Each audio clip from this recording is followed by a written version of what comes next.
আসসালামু আলাইকুম সবাইকে একটা প্রীতি আর শুভেচ্ছা জানাচ্ছি প্রতীক ট্যুরস এন্ড ট্রিপস এর পক্ষ থেকে। আমি আতিকুর রহমান লিপু।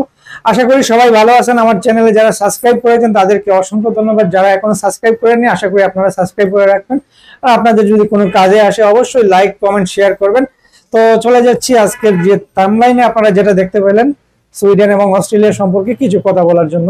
আশা করি পুরো ভিডিওটি দেখবেন যারা ভিজিট ভিসায় লিগ্যাল ভাবে প্রসেসিং করতে চান তাদের উপকারে। ভিউয়ার্স, আপনারা জানেন যে আমি আমার প্রত্যেকটি ভিডিওতে বলি যে আমি ওয়ার্ক পারমিট নিয়ে কাজ করি না। ওয়ার্ক পারমিট সম্পর্কে আমার তেমন জানা নাই। আপনারা আমাকে দয়া করে ওয়ার্ক পারমিট সম্পর্কে ফোন দিবেন না কিংবা হোয়াটসঅ্যাপে মেসেজ দিবেন না, জিজ্ঞেস করবেন না, কারণ আমি ওয়ার্ক পারমিট নিয়ে কাজ করি না। তো আমি কাজ করি হচ্ছে কি লিগ্যাল ভাবে, যেটা হচ্ছে কি ভিজিট ভিসার প্রসেসিং। অর্থাৎ আপনারা যদি কেউ টুরিস্ট ভিসা, ভিজিট ভিসা যদি Europe, America, Canada, Sweden, Estonia, Australia এগুলাতে ট্রাই করতে চান, সেই ক্ষেত্রে আপনারা আমাদের সঙ্গে যোগাযোগ করতে পারেন। আমার অফিস হচ্ছে গিয়ে সিলেটের টিলাগড় পয়েন্টের মোনাফ মেনশনের দ্বিতীয় তলায়। চাইলে আপনারা আমার এই নাম্বারে হোয়াটসঅ্যাপে যোগাযোগ করে তারপরে আসতে পারেন, দেখা করতে পারেন, অথবা অনলাইনের মাধ্যমে যোগাযোগ করতে পারেন। তো যেটা বলছিলাম সুইডেন এবং অস্ট্রেলিয়ার ব্যাপারে, যদি আপনাদের ফাইল ভালো থাকে, প্রোফাইলটা ভালো থাকে, অর্থাৎ ফাইল ভালো বলতে কি বোঝায় এটা নিয়ে সামান্য দু একটি কথা বলি, আপনারা মনোযোগ দিয়ে ভিডিওটি দেখবেন। মূল কথা হচ্ছে গিয়ে একটা ট্রাভেলার, একজন ভিজিটরের সবচেয়ে বড় যে জিনিসটা হচ্ছে গিয়ে সে বিভিন্ন দেশে ভিজিট করে ঘুরে আসে। 10 দিন 15 দিন একটা ট্রাভেল আইটিনারি করে, যে 15 দিনের বা 1 মাসের একটা ট্যুরের প্ল্যান করে, এবং সে ভিজিট ভিসায় গিয়ে আবার রিটার্ন চলে আসে। তো কেন চলে আসে এটা হচ্ছে গিয়ে মূল ব্যাপার, যে আমি কেন চলে আসবো, এত উন্নত একটা দেশে গেলাম, সেই দেশ থেকে কেন চলে আসবো।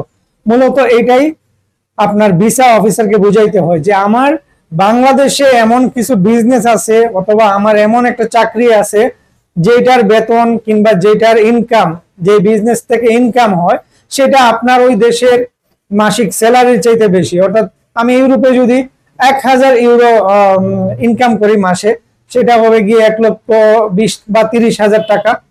কিন্তু আমি বাংলাদেশে এর চাইতেও বেশি টাকা ইনকাম করতেছি আমার বিজনেস থেকে। তো এই জিনিসটা প্রমাণ করা, এখন এই জিনিসটা প্রমাণ করবেন কিভাবে, সেটা আপনার বিজনেস যদি থাকে তাহলে আপনার বিজনেস মোটামুটি ছোট, অনেকের তো এরকম না যে প্রত্যেক মাসে 1,00,000, 1.5 লক্ষ, 2 লক্ষ টাকা ইনকাম হয়, কারো 50,000 টাকাও হয়। বাট আপনি ব্যাংক স্টেটমেন্টের মাধ্যমে, আপনি ব্যাংকের মাধ্যমে, লেনদেনের মাধ্যমে বুঝাতে হবে যে আমার মোটামুটি ভালো একটা ইনকাম আছে, আমি গিয়ে ওইখানে থাকবো না, কাজ করবো না, আমি চলে আসবো। মূলত এটাই হচ্ছে গিয়ে মূল বিষয়। এখন আপনি কিভাবে দেখাবেন, আপনার অবশ্যই একটা বিজনেস যদি হয় তাহলে ট্রেড লাইসেন্স থাকতে হবে লিগ্যাল ভাবে। দ্বিতীয় হচ্ছে কি আপনার টিন সার্টিফিকেট থাকতে হবে, আপনার ট্যাক্স রিটার্ন থাকতে হবে। তারপরে হচ্ছে কি আপনার বিজনেসের আরো যে ডকুমেন্টস গুলো আছে, ভিজিটিং কার্ড, পেড, তারপরে আপনার হচ্ছে কি যদি কারোর সাথে শেয়ারে বিজনেস করেন সেই ক্ষেত্রে একটা মেমোরেন্ডাম বা চুক্তি দলিল, শেয়ারের যে চুক্তিগুলা হয়, এইগুলা থাকতে হবে। এছাড়া যদি আপনি জব করেন, আপনি চাকরি করেন কোথাও, সেই ক্ষেত্রে আপনি একটা ভালো একটা অ্যামাউন্ট দেখাতে পারেন যে আমার মোটামুটি একটা ভালো ইনকাম আছে বাংলাদেশে, ভালো একটা স্যালারি পাই, যেখান থেকে আমি সুখে এবং স্বাচ্ছন্দ্যে আমি বাংলাদেশে বসবাস করতেছি, এবং আমার ওইখানে গিয়ে আপনার দেশে গিয়ে থাকার প্রয়োজন নয়, আমি শুধু ঘুরতে যাব, দেখতে যাব আপনার দেশ। তো এই ক্ষেত্রে আপনার স্যালারি অ্যাকাউন্টটা লাগবে, তারপরে হচ্ছে কি আপনার এগ্রিমেন্ট, জব এগ্রিমেন্ট, এইগুলা লাগবে।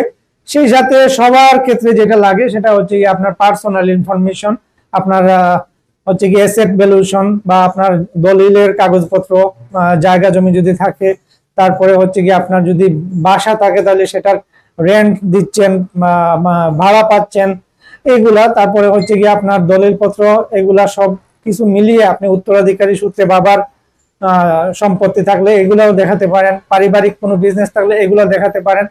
সেই সাথে আপনার ফ্যামিলি সার্টিফিকেট, তারপরে আপনার এনআইডি, বার্থ সার্টিফিকেট, ফ্যামিলির সবার ছবি, এই সব কিছু মানে যতগুলা ডকুমেন্টস আছে, যতগুলা কাগজ আছে, সবগুলাকে সুন্দরভাবে গুছিয়ে নোটারি করে তারপরে স্টেপ বাই স্টেপ আপনি ওই ফরম্যাট তৈরি করে তাদের ওয়েবসাইটে সাবমিট করবেন। সেটা কানাডা হোক, আপনার অস্ট্রেলিয়া হোক, সুইডেন হোক, ইস্তোনিয়া হোক, যে দেশে হোক ভিজিট ভিসার সিস্টেম যেটা, সেই সিস্টেমে আপনাকে কাজ করতে হবে। এখন দেখা গেছে যে আপনি শুধু মনে করলেন যে ওই দেশে তো $185 ফিস, তাহলে অতিরিক্ত টাকা কেন? এটা আপনি যখন নিজে কাজ করবেন তখন দেখবেন যে আপনার এই নোটারির কাজ, বা আপনার যখন একটা কম্পিউটারের দোকানে গিয়ে কিছু কাগজপত্র আপনি কাজ করবেন, বানাবেন, কিংবা আপনি যখন অন্যান্য ডকুমেন্টস গুলো সব সংগ্রহ করতে যাবেন, তখন দেখা গেছে যে অনেক টাকা আপনার অটোমেটিক চলে যাচ্ছে ওই ফিসের বাইরে। তো এরকম মোটামুটি একটা অ্যামাউন্ট আপনি নিজে করলে সেখানে আমি যেটা উল্লেখ করি সব ভিডিওতে 30, 35, 40 হাজার টাকার মতো চলে যায়। কোনো এজেন্সিকে দিলে তারা হয়তো 5-10 হাজার টাকা বেশি নিতে পারে। এই টাকাটা আপনার মূলত খরচ হবেই হবে। এইটা খরচ ছাড়া আপনি কোথাও কোনোভাবে জমা করতে পারবেন না।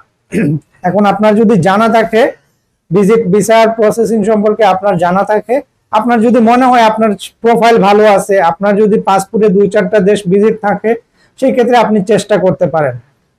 আর যদি আপনি মনে হয় যে না আমি তো করতে পারবো না, একটা এজেন্সিকে দিয়ে কাজ করাই, সেক্ষেত্রে আপনি যে কোনো এজেন্সি, ভালো একটা এজেন্সিকে ধরে তাদের মাধ্যমে কাজ করতে পারেন। আপনারা চাইলে আমাদের মাধ্যমে কাজ করতে পারেন। আমি দেশের বিভিন্ন জায়গা থেকে বিভিন্ন জনের কাজ করেছি এবং করছিও। চাইলে আপনারা আমাদের মাধ্যমে করতে পারেন। এটা কোনো এরকম কোনো গ্যারান্টি না যে আমার কাছে আপনার ফাইল দিলে কিংবা আমার কাছে কাজ করলে, মানে প্রসেসিংটা করলে আপনার ভিসা হয়ে যাবে, এরকম কোনো গ্যারান্টি নাই। কারণ কোনো এজেন্সি, কোনো মানুষ, মানে আমরা বাংলাদেশের কেউই আপনাকে Europe, America, Canada, Australia, Sweden, এইগুলা কোনো দেশেরই, সাধারণত ইন্ডিয়ারই বলেন, কেউ ভিসা লাগিয়ে দিতে পারবে না। সেটা হচ্ছে কেন, আপনি যখন ডকুমেন্ট সাবমিট করবেন, আপনার প্রসেসিংটা হবে, আপনার ডকুমেন্টস গুলো চেক করবে সেই দেশের হাই কমিশন থেকে যারা ভিসা অফিসার যারা আছে, সেই দেশের এমবেসিতে যারা ভিসা অফিসার আছে, যারা বসে চেক করে ফাইলগুলা, তাদের উপর মর্জি এবং আপনার ভাগ্য। তারা যদি আপনার প্রোফাইলগুলো দেখে, আপনার ফাইলগুলো ওপেন করার পরে দেখে যে না সবকিছু ঠিক আছে, আপনি ভিসা পাওয়ার যোগ্য, আপনাকে ভিসা দিলে তাদের দেশে গিয়ে আপনি খরচ করবেন, তাদের লাভ হবে, তখন সে আপনাকে ভিসা দিতে পারে। এবং আপনার যদি এটা ভাগ্যে থাকে, রিজিকে থাকে, তাহলে অবশ্যই এটা আপনার হবে। কিন্তু আপনার যদি ভাগ্য ভালো না থাকে, আপনি যত ভালোই ডকুমেন্টস দেন, যত ভালোই প্রসেসিং করেন, যত টাকাই খরচ করেন, 50,000 না 50 লক্ষ টাকা খরচ করলেও আপনি দেখা গেছে বাংলাদেশের বাইরে যেতে পারবেন না। লস হবেই হবে হবে হবে, কিন্তু যেতে পারতেছেন না। এটা কিন্তু মেনে নিতে হবে যে আপনার ভাগ্য ভালো না বা রিজিকে নাই এটা। তো এই জিনিসটা মাথায় রাখবেন। আপনারা আমাকে অনেকেই আমার হোয়াটসঅ্যাপে নক করেন কিংবা আমাকে ফোন করে অনেকেই বলেন যে ওয়ার্ক পারমিট করেন কিনা। আমি বারবার বলছি আমি ওয়ার্ক পারমিট নিয়ে কাজ করি না। করলে অবশ্যই আপনাদেরকে জানাবো, ভিডিওর মাধ্যমে জানাবো। সবাইকে আমি আমার হোয়াটসঅ্যাপে যাদের সাথে কানেক্টেড আছে সবাইকে মেসেজ দিয়ে জানাবো। কারণ ওয়ার্ক পারমিটে এরকম 6 মাস 8 মাস সময় নিয়ে অনেকেই টাকা টুকা নেয় অ্যাডভান্স, তারপরে অফিস পাওয়া যায় না, তারপর লোক পাওয়া যায় না, তারপর টাকাগুলো রিটার্ন পাওয়া যায় না। এরকম ভাওতাবাজির বিজনেস এগুলোর মধ্যে নাই। লিগেল যেটা আছে সেটা হচ্ছে গিয়ে ভিজিট ভিসার প্রসেসিং করা। আমরা ফাইল প্রসেস করে সাবমিট করে দিব। আপনি বিএফএস গ্লোবালে গিয়ে কিংবা সেই এমবেসিতে যেখানে তারা ফিঙ্গার দিতে বলে সেখানে নিজে গিয়ে আপনার ফিঙ্গার দিবেন, আপনার পাসপোর্ট নিজে জমা করবেন, আপনি নিজে গিয়ে আপনি ফাইল জমা করবেন।